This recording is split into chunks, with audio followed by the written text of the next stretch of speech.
There we go. So like I said, I'm going to talk you through the approach that Outplay has taken to look at hybrid working, specifically in terms of, as restrictions are lifting and we're looking to go back to working in the office in some way, what that looks like to us in the different areas that we're considering, and why we feel that they're important too. So first of all, just a little bit about Outplay. We were established in 2011. We are based in Dundee, Scotland. We have a team of around 130 who, prior to remote working, were all working in the studio based in Dundee, and we'd relocated from all around the world. We have around 20 different nationalities, so a really good, great, diverse team, and we create immersive and engaging games that can be enjoyed by all, which you can see on the left there. Our vision at Outplay, since we founded the company, is very much to grow it into a global entity with a reputation for producing first-class games that can be enjoyed and accessed by all. A little bit about me. I joined Outplay in 2011, so the year that it was founded, and we've grown the company and changed direction and our vision in lots of different ways over the last sort of 10 years, and the needs and things have really kept things interesting and challenging as the industry's changed, people change, life changes, interests change. So, we've really, each sort of year, we change what we do and what direction that we're taking. Specifically now more than ever, but that has been current throughout, is just focusing on really creating an unbeatable and supportive culture of excellence. This is where everybody has the opportunity to achieve their potential. And it's what we're focused on continually in HR and all that we do, but also as a studio and within our teams as well. So life at Outplay before COVID, you look at these pictures and you feel so long ago, even though it was just a year ago. So at the top corner, that's our studio. We all worked there, we all celebrated there together, we all learned together there. We very much, it was a very home from home for a lot of people too. So it was a big shift to have people not have that in their lives every day. As you see on the left there, we have our Outplay Academy. Outplay Academy is a huge part of the company. We're very much focused on learning and development, continually progressing ourselves, improving on what we can do and what we deliver in our products and what we deliver in our own performances and to each other as well. So the Outplay Academy has very much been focused on outreach within the local community, within ourselves. So we share, we do workshops. All of our sessions are always open to every discipline so that you can continue to learn in all areas. It's also a really great way of mentoring, is mentor each other. We work with Outplay really quite closely and do mentor programs with them. And with a lot of the different industry initiatives, there's so many great things out there that are encouraging people either into a career in games or within their career to step up and to take that next section. The Academy sort of helps fulfill that from our side, but also internally. So again, it's a huge thing to have a look and say, well, how do we, where have we lost that and where can we make sure that that still happens? Like I say, social side was huge. We've had so many people relocate, and the company is very, very social. It's very inviting. It's very friendly. It's the one thing that people will always say about Outplay when you talk to them. It's a really, really friendly place to work. And that's been based on a lot of the social activities that we do, a lot of the adventures that we have. We're very blessed to live where we live in Scotland with the mountains and the beaches. And, we go out on many adventures and spend a lot of time together and really enjoy that time together. And that was a huge part of life in the studio and all being together. So when the pandemic happened, we quite quickly moved remote. We did it really quite fast and without testing. We sort of sent one team home and see how that went, and then everyone followed suit quite quick. So it's actually been a year tomorrow since we've been fully remote. We've had maybe one or two people in the studio for work that absolutely can only really be carried out there. But other than that, it's been full-time remote working now for a year. And our focuses of that have changed over time. We've quite quickly learned, well, how do we celebrate? How do we still have notable occasions within our year? So how do we mark our anniversary? How do we do a virtual party for that? How do we make our great Christmas parties still fun when everybody's at home? And also, like say, the Academy, how do we make sure that we continue that people still have opportunities to learn? Our team have been absolutely so resilient in terms of how adaptable they've been. We've quite quickly managed to resolve any issues that we had. When we first moved home, it was very much, comfort, environmental factors that we could minimise for them. And then beyond that, it's really been well-being, as I'm sure many studios are experiencing as well. It's really been, how can we keep them feeling supported, feeling connected? How do we need to change our communication up to make sure that everybody's informed about things that they maybe would have heard about in different ways? So we are operating in a very different way, but we're also still been trying to make sure that the things that are important to us are still there. So what's next? As the restrictions are looking to lift, it's quite easy to just okay, right, everybody back, let's go back to what we were doing. But it's presented such an opportunity to stop and look and have a really considered approach to what's working and why does it work, and what's not working and why perhaps that is. And, you know, there's lots of different tales that we'll share of, you know, our CEO could meet from Edinburgh 3 times a week. And on some days he would get up in the morning, commute all the way through, sit at his desk in Dundee, say hi to people, and then go back again. You know, and all the work that he did there, he could have done there. He could have probably been more productive, better work balance. And we've found really quick lessons in that, you know, we don't have any desire to return to the way things were. What our desire is to say, well, you know, where are opportunities here for our team and how can they benefit from that? So as we look to the future, we've set ourselves an ambition to innovate a leading edge hybrid working culture. And this is for us to really gain a true understanding of our needs, our team's needs, and the future of this in this setting. Why are we taking this approach? Well, it just feels like there's no better time to design the future of work and explore what works and why. It's unlocking potential and opportunity just for healthier, smarter, and much more inclusive working experiences.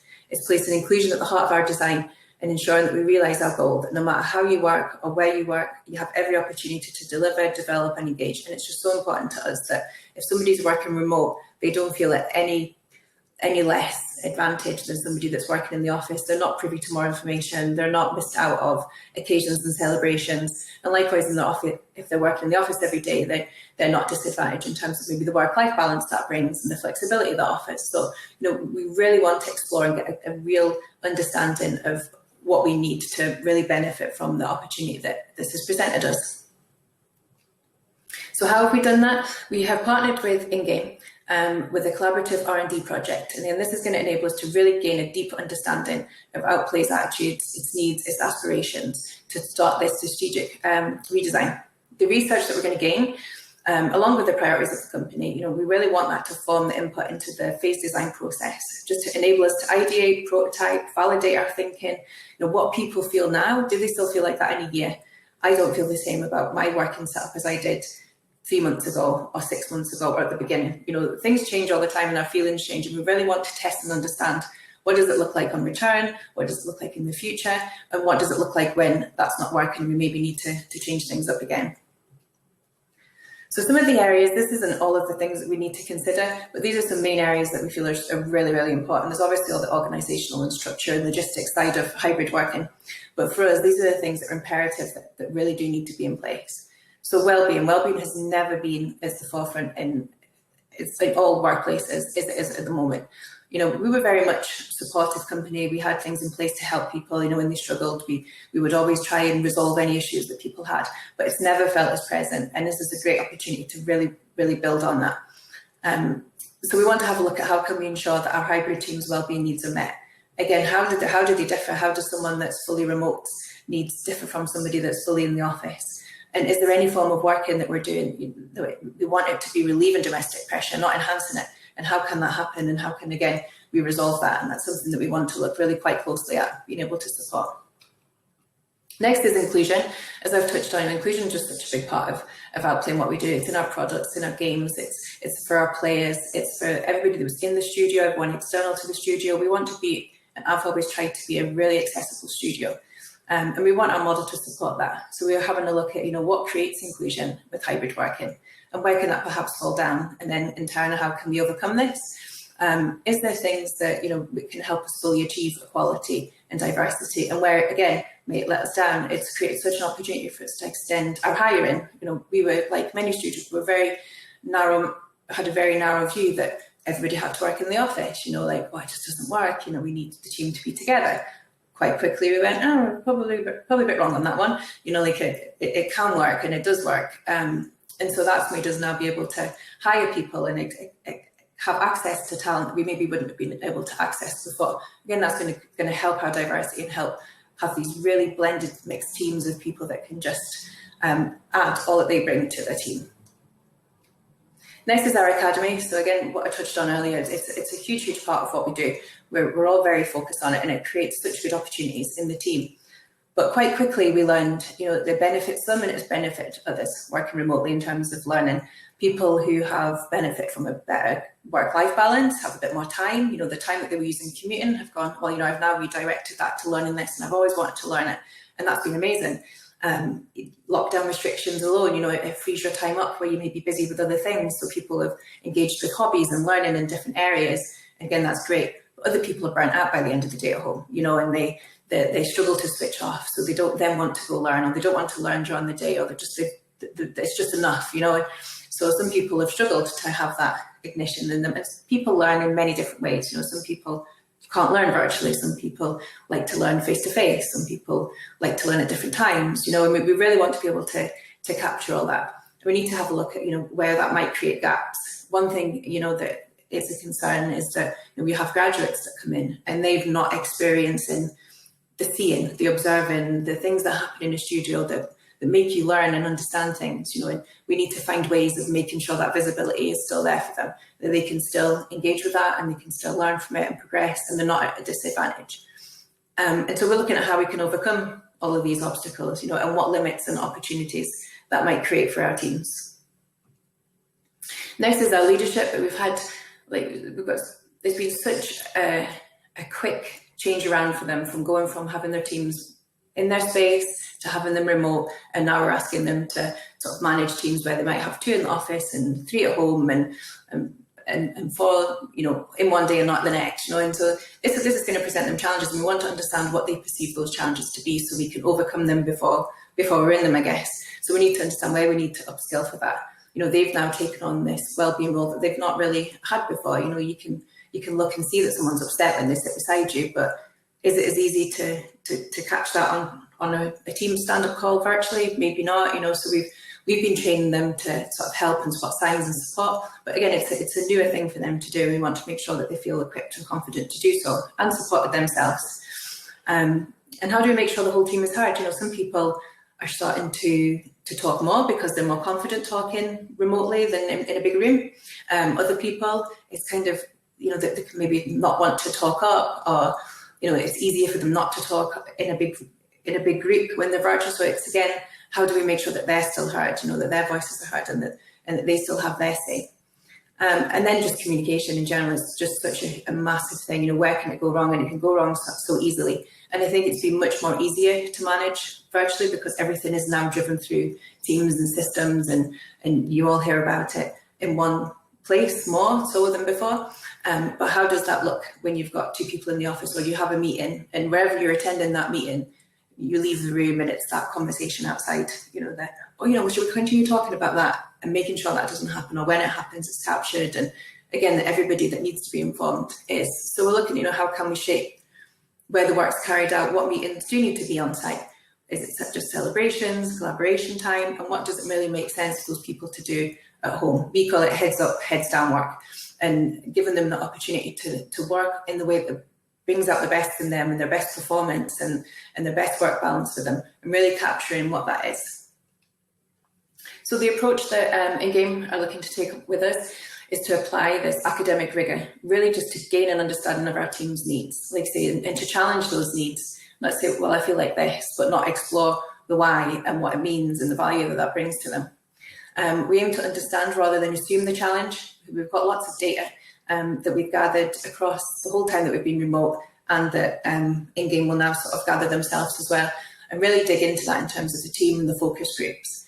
We want to understand why our team feel the way that they do, and why things are certain important, and then create that desirable model. But more importantly, then we want to test and refine it, rather than, right, we've done this piece of work, let's just move on. You know, we really want to make sure that it's shaped, and it will be continued refinement. Our culture for the last 10 years, we continue to refine and adapt to what the studio is focused on, and what our team are doing, and who we are as a company. And then more than anything, we will include. We can only achieve inclusion if we understand our team and all of their needs. So we're looking at speaking to everybody that wants to be involved, can be involved, should be involved, and really understanding what they value and what limits and drives them. So for us to be able to measure the success of this project and what it creates in the future and what's in place, you know, we need to make sure that we have metrics that we can reflect that we're enhancing our product by our model, our cohesion, the well-being of our team. And we also need to really be able to continue to understand and respond to future needs. So it needs to be a model that's flexible, that, you know, we might go back to working in the office, and we might have a significant amount of people that want to be there more than they realise. And we might have a significant amount of people that thought they wanted to work remote, And then, you know, when the team's having a lunch and this, I kind of wish I was in today. So we really want to make sure that it can be adapted as we rediscover this new world, because it's completely flipped on its head. But like I say, it's a really, really good opportunity to get it right and to shape it for what our company needs. So I've just finished sharing this, and I think, Rachel, if there's any questions. Hello. Hi. Hey, hopefully everybody can hear me. Thank you so much. It's really interesting to hear, I think, different perspectives on how people have dealt with COVID. And, you know, the thing is I think a year ago, did anybody think we would still be here? No. We had a returning in the summer when everything started to get better in the summer. We went and we stickered the office, and the stickers now are all peeling away, you know, like nobody's even seen them. No, it's just crazy. I mean, and look, you obviously touched on this, but I think like one of the interesting things about like what's happened is a lot, I don't know, is a lot of people, things have been turned on their head, right? And they have changed. So have you observed maybe people within your company that maybe thought things couldn't change and now think things can, if you get what I mean? Like, I think sometimes people think things are the way that they are because they have to be, when really this has shown that they don't have to be, do they?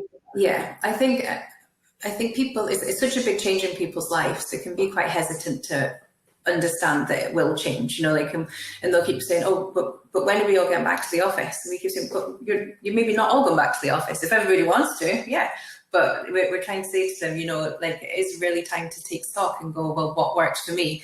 And I think that they're certainly feeling like that now, and they will, as being included in the project. But yeah, it's very easy to think ahead and then remind yourself that it's not like that. You know, we have a lot of social things that we do, and we go, oh, when we're back in the office, like we did this, when we're back in the office, we have to stop thinking about that now. You know, we have to change the way we think, and we have to go, okay, well, like the ideas that we have, how does that work for people that are remote, and how does that work on a day? You know, how does some of my meetings I have with my team work when 2 of them are sitting in the office and 3 are at home? It's a huge thing to consider, but it's very easy to project to the known and what you knew. And I think it'll be really interesting to see how they adapt from that. And quite early on, when we did our first surveys, we've kind of done them quarterly throughout the year to capture what's going on with the teams and what they perhaps need. The people that sort of flagged and said, you know, like, oh, I absolutely want to go back to the office as soon as possible, and you know, this, and like, okay, we can see what we can make happen. And then the next time it's like, actually, I've resolved this little thing now, and I'm working much better at home, and I really enjoy it, and I really like it. So it's been an evolving thing for everyone. Like I said myself, like I've never really been for me working fully remote, but I can see the benefits of doing some work here and some work in the office. And you know, I don't know what my answer is yet either, but I think it's everybody knowing that they're going to have the opportunity to shape that and have it work for them is a really great thing. I think the other interesting observation as well is having to be a little bit more structured about your communication, or like there's certain things that you might have taken for granted in terms of like sharing information and making sure everybody's on the same page or understands or in a team, whereas when you're be a bit more rigorous about that, which is probably not a bad thing, is it? Like, it's something that you can take back, even if we all did go back into a physical office. That is good practice anyway, isn't it? Yeah, and then, but I think there's also like there's a lot of surprises that have come from changing the way that we communicate, because we always have a company meeting at the end of start or end of every month, and it's very much a time for us to talk and say, you know, this is what I'm doing in my part of the business, this is the results we're seeing. People get to show off some great work, we get to call out some nice things that are happening within the team, and that's the first thing you go, oh, could we lose that? How do we do that? We can't do a company meeting virtually. But actually, because you have the chat thing on Teams, the chat window on Teams, it's become a platform for recognition. So all the team now are saying, oh, that was an amazing presentation, well done. And for that to be visible. Nobody at the town hall would have gone, clap, clap, you know, we're not those kind of people. You know, like it would be very much sort of like a nice smile and encouraging nod, but like all of a sudden we found there's a little outlet for recognition that the team feel really comfortable using. And we wouldn't have discovered that. You know, we would never have thought that was the best way to do a town hall type meeting. So I think it's creating different things. And we have an Outplay council, and we have focus groups about different things like well-being and diversity and things like that. And the sort of information that they feed to us, like it's changed up as well. So they've said, you know, like we really miss just seeing what's going on, you know, like looking up and going, oh, I can see that this team's creating this, I can see this team's on this part of the project, and the little water cooler moments that you have in the kitchen. Oh, what are you working on? And so we've had to find new ways of doing that, but those new ways are actually making it much more comprehensive. It's not then it's just who you bump into in the kitchen. It's creating a more comprehensive way of communicating all the great work that's going on across the company. And I suppose this is the thing, is like, say you're looking for a job, right? And in this current environment, given again it's remote work, is like credit to you guys because you've got good things in place that you've enhanced. So I think it probably does expose for some workplaces which are not as good that they've had to pull up their socks. So I think it's credit to you guys because you do have had good practices in place that you have been able to enhance. And I suppose, so this is the thing as well, like for women looking to work. So we've changed the landscape, right? It's changed, hasn't it? You can work remotely. So this then obviously can open up opportunities for women, but also challenges. So I don't know if you want to, what's your opinion about that? I think it does. And I think, you know, what I mentioned in one of my slides about we have to make sure that domestic pressure is enhanced, you know, like that it's relieved, it's not enhanced by what we're doing, you know, like I've been homeschooling here for 2 months, you know, and I've had the kids throughout lockdown, and it's not easy, you know, I see it, you know, it isn't the easiest thing to be interrupted, but I think it's very much dependent on the culture of your company, you know, and being able to, you know, we'll sit and smile when like a kid comes on and presses the button. And things like it's very much like it's just not a pressure for us. And it's, if you need to change things, you know, we furloughed a few of our staff purely on the basis so they could go care for their kids because they couldn't do both, you know, during that time, you know, and it depends what you have in place, but I think it could be really, really difficult if you don't have focus on that remote working, because it can seem like a great option and the flexible work and, oh, it's great now I can work from home and pick my kids up. Well, the kids come home and I still have to work, you know, so it's the flexibility I think is going to be a huge thing, and companies, we're privileged that we're able to do that and offer that. But companies are going to really have to step up on that, I think, to make it work, and for it not to start adding more stress rather than it being. Yes, because I mean, you know, is anything we've observed is how vastly different people's circumstances are and their experiences as well. So, you know, I mean, that's been interesting for me as well to see. So the other thing is like how did you come to be working with InGame?